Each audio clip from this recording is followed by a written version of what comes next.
जय हिंद, नमस्कार दोस्तों। आप सभी का एक बार फिर स्वागत है।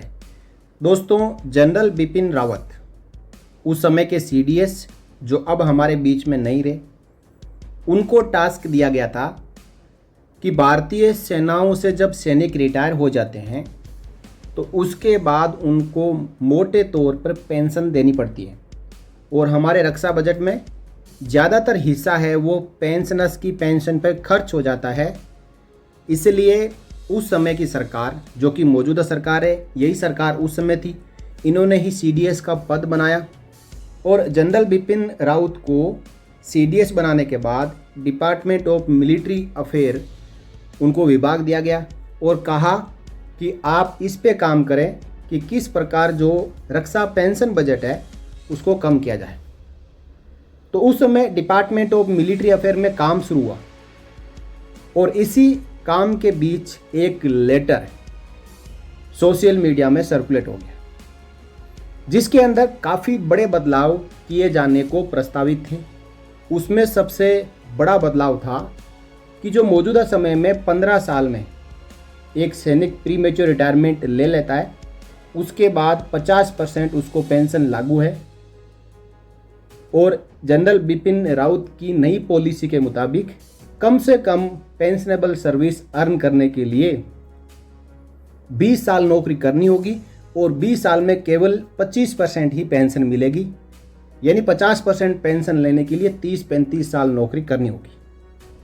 और जिनकी नौकरी ज़्यादा हो जाए, वो सेना के काम लायक नहीं रहे, तो उनको पैरामिलिट्री फोर्सेज में या फिर जो स्टैटिक फॉर्मेशंस है जैसे ऑर्डिनेंस है या फिर स्टेशन हेडक्वार्टर्स है, वहाँ पे उन सैनिकों को पोस्टिंग कर दिया जाए, यानी उनका कैडर ही चेंज कर दिया जाए। तो दोस्तों, जनरल बिपिन रावत की वो पॉलिसी थी जो कि इम्प्लीमेंट करवाने जा रहे थे, वो तो सोशल मीडिया में आने की वजह से सक्सेस नहीं हो सकी, इम्प्लीमेंट नहीं हो सकी। उसके बाद जनरल बिपिन रावत हमारे बीच में नहीं रहे, लेकिन सरकार ने इस पेंशन में जो कटौती करने का जो मन बनाया था उसमें पीछे नहीं हटी। जनरल बिपिन रावत के जाने के बाद सीडीएस का पद काफ़ी दिनों तक खाली रहा, लेकिन सरकार लगातार लगी रही कि कोई ऐसी योजना लाई जाए जिसके कारण जवानों को पेंशन ना देनी पड़े और पेंशन बजट में आज से 8-10 साल बाद में कटौती हो जाए। तो बीच में एक नाम आया टूर ऑफ ड्यूटी का। कुछ समय के लिए सैनिक सेना में जाएंगे, वो कंपलसरी होगा, टूर ऑफ ड्यूटी करना होगा और वापस आ जाएंगे। लेकिन सरकार उससे भी आगे बढ़ के इस टूर ऑफ ड्यूटी को भी मंजूर नहीं किया और एक योजना लेके आ गई, अग्निपथ अग्निवीर योजना। जैसे ही सरकार ने अग्निपथ अग्निवीर योजना का अनाउंसमेंट किया, पूरा देश नहीं दुनिया चौंक गई कि इतना बड़ा दिमाग भारत की सरकार के पास आया कहां से कि उनको 4-5-6 महीने ट्रेनिंग कराएगी और 4 साल में 3-4 महीने छुट्टी कटवाएगी और 2-2.5 साल के लिए एक सैनिक को कॉन्ट्रैक्ट बेसिस के ऊपर भारतीय सेना में भर्ती करेगी, उसके बाद उसको सूखा घर भेज देगी।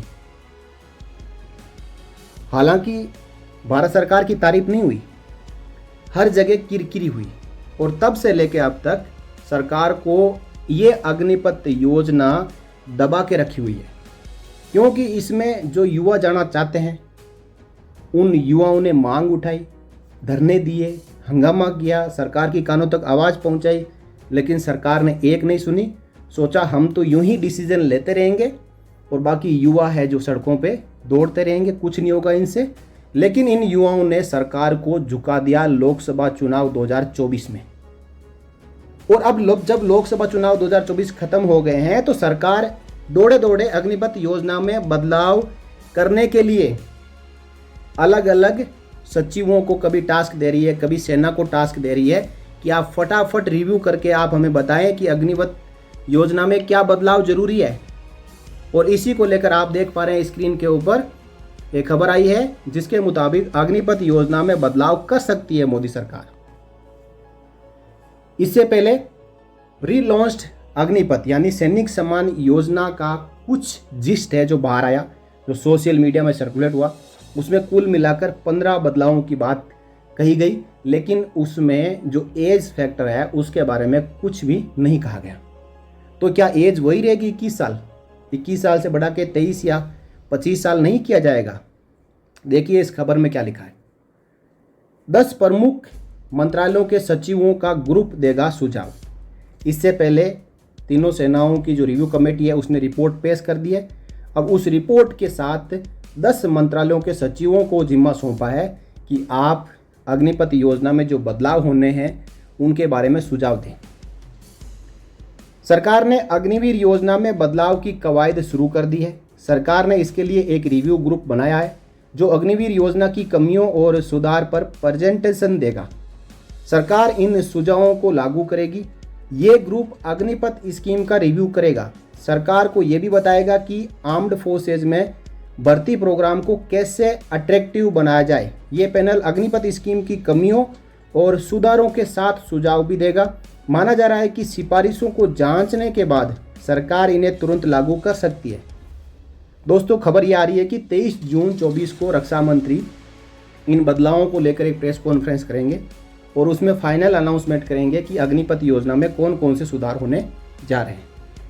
इससे पहले मीडिया रिपोर्ट आई थी कि प्रधानमंत्री नरेंद्र मोदी जी G7 समिट में भाग लेने के लिए 2-3 दिन इटली के दौरे पर रहेंगे, जो कि इटली का दौरा खत्म हो चुका है और 17-18 जून 2024 का समय दिया गया कि उस दिन प्रधानमंत्री जी इन सचिवों से प्रेजेंटेशन लेने के बाद इसमें फाइनल हाँ कहेंगे और अगले 100 दिनों में जो रीलॉन्च अग्निपथ स्कीम है उसको लागू कर सकते हैं।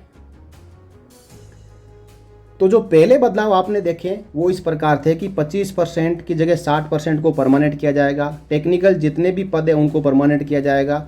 4 साल से 7 साल किया जाएगा। डेथ के बाद फैमिली पेंशन मिलेगी। ट्रेनिंग पीरियड 24 से 42 साल किया जाएगा। सैलरी में बढ़ोतरी होगी। जो पद हैं वो बढ़ेंगे। 45 दिन की छुट्टियां मिलेगी। जो फ्रेश जॉइनर्स उनको अब अग्निवीर नहीं कहा जाएगा। अग्निपथ स्कीम का नाम सैनिक सम्मान स्कीम रखा जाएगा। टोटल जो पैकेज है वो 41 लाख का होगा और 7 साल के बाद गारंटेड जॉब मिलेगा।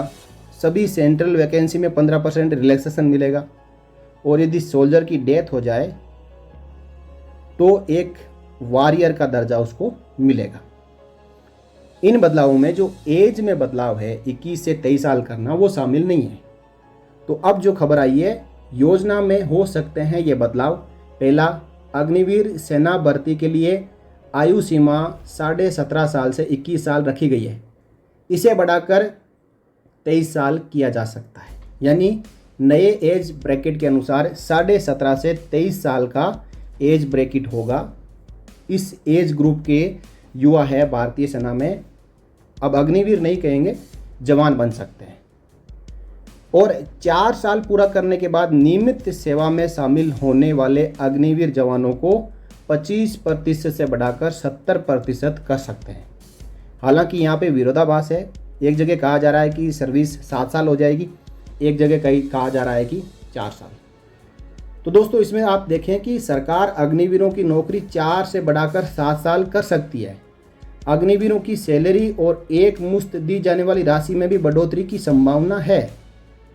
और जो पहले 4 साल का कहा जा रहा था उसके अनुसार जवानों को 25% से बढ़ाकर 70% किया जा सकता है। साथ ही ट्रेनिंग पीरियड को 24 सप्ताह से बढ़ाकर 35 से 50 सप्ताह के बीच किया जा सकता है। प्रशिक्षण के दौरान भी विकलांगता यानी डिसेबिलिटी होगी तो अनुग्रह राशि दी जा सकती है। अगर किसी अग्निवीर जवान की जंग में मौत होती है तो उसके परिवार को निर्वाह भत्ता दिया जा सकता है, यानी फैमिली पेंशन दी जा सकती है। सरकार अग्निवीरों को पूर्व सैनिक का भी दर्जा दे सकती है। साथ ही साथ एक पेशेवर एजेंसी बनाई जाएगी जो कि अग्निवीरों को उनकी 7 साल की सेवा अवधि के समाप्त होने के बाद भविष्य की नौकरियों की तलाश करेगी और उनको नौकरियों में मददगार साबित होगी। जैसे कि अभी AWPO है, आर्मी वेलफेयर प्लेसमेंट ऑर्गेनाइजेशन है, जो भूतपूर्व सैनिकों को रोजगार मुहैया करवाता है। एक और संस्था है DGR जो स्कीम्स के तहत पूर्व सैनिकों को जिंदगी भर के लिए रोजगार मुहैया करवाता है। तो यहाँ पे बदलावों की लिस्ट आप देख सकते हैं। और जो अग्निपथ स्कीम है और साथ ही साथ जो सैनिक सम्मान स्कीम है उसमें जो डिफरेंस क्या रहेगा वो आप देखें। अग्निपथ स्कीम में 4 साल की नौकरी और सैनिक सम्मान में 7 साल। अग्निपथ स्कीम में 22 लाख का पैकेज है, सैनिक सम्मान में 41 लाख का पैकेज है। अग्निपथ स्कीम में 50 लाख रुपए का इंश्योरेंस है तो सैनिक सम्मान स्कीम में 75 लाख रुपए का होगा। अग्निपथ स्कीम साल में 2 बार आती है तो सैनिक सम्मान स्कीम भी साल में 2 बार आएगी। अग्निपथ स्कीम में जो सेंट्रल गवर्नमेंट के संस्थाएं उसमें रिलैक्सेशन है वो 10% है तो सैनिक सम्मान स्कीम में बढ़ा के 15% किया गया है। अग्निपथ स्कीम में 24 वीक की ट्रेनिंग होती है तो सैनिक सम्मान स्कीम में 42 वीक की ट्रेनिंग होगी। अग्निपथ स्कीम को आप बीच में छोड़ के जा सकते हैं, एनओसी मिल सकती है, लेकिन सैनिक सम्मान स्कीम में एनओसी नहीं मिलेगी। अग्निपथ स्कीम में 30 दिन की छुट्टियां मिलती है तो सैनिक सम्मान स्कीम में बढ़ा के इसको 45 दिन किया जा सकता है। अब इंतजार करना होगा 23 जून 2024 का, जिस दिन रक्षा मंत्री जी आएंगे, तीनों सेनाओं के चीफ आएंगे, सीडीएस आएंगे और रीलॉन्च्ड अग्निपथ स्कीम को लॉन्च करेंगे एज ए सैनिक सम्मान स्कीम। देखने वाली बात होगी कि क्या जो सोशल मीडिया में बदलाव सर्कुलेट किए जा रहे हैं ये बदलाव उसमें शामिल होते हैं या फिर सरकार अपनी तरफ से बदलाव करेगी। तो दोस्तों इसके बारे में आपकी क्या राय है, आप अपनी राय कमेंट बॉक्स के जरिए जरूर रखें और वीडियो को ज़्यादा से ज़्यादा शेयर करें।